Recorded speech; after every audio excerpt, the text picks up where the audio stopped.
Hello everyone, welcome to our channel. బంగాళాఖాతంలో ఏర్పడిన ఉపరితల ఆవర్తన ద్రోణి ప్రభావంతో తెలుగు రాష్ట్రాల్లో అతి భారీ వర్షాలు నమోదవుతున్నాయి. పలు జిల్లాలకు ఎల్లో అలర్ట్ ని జారీ చేసింది వాతావరణ కేంద్రం. వివరాల్లోకి వెళ్లి వాతావరణ పరిస్థితులు తెలుసుకునే ముందు మీరు ఇంకా మన ఛానల్ కనుక సబ్స్క్రైబ్ చేయనట్లయితే వెంటనే సబ్స్క్రైబ్ చేయండి.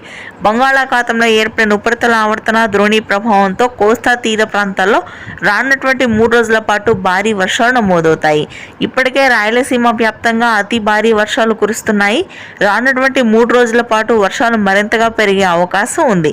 ఈ నెల 26న నైరుతి రుతుపవనాలు కూడా పూర్తి స్థాయిలో తెలుగు రాష్ట్రాల్లోకి విస్తరించనున్నాయి. మొదటిగా రాయలసీమ జిల్లాల్లోకి ప్రవేశించిన నైరుతి రుతుపవనాల ప్రభావంతో కడప, చిత్తూరు, అనంతపురం వ్యాప్తంగా మరింతగా వర్షాలు పెరగనున్నాయి. ఇవాళ రేపు కూడా తిరుపతి, కడప, పీలేరు, మదనపల్లి, నంద్యాల, కదిరి ప్రాంతాల్లో భారీ వర్షపాతం నమోదవుతుంది. నెల్లూరు, ప్రకాశం జిల్లాలో తేలికపాటి జల్లులు కురుస్తాయి. శ్రీకాకుళం, విజయనగరం, విశాఖపట్నం ప్రాంతాల్లో మోస్తరు నుంచి భారీ వర్షాలు ఇవాళ మధ్యాహ్న సమయం నుంచి మొదలవుతాయి. ఈదురుగాలులు అత్యధికంగా ఉంటాయి.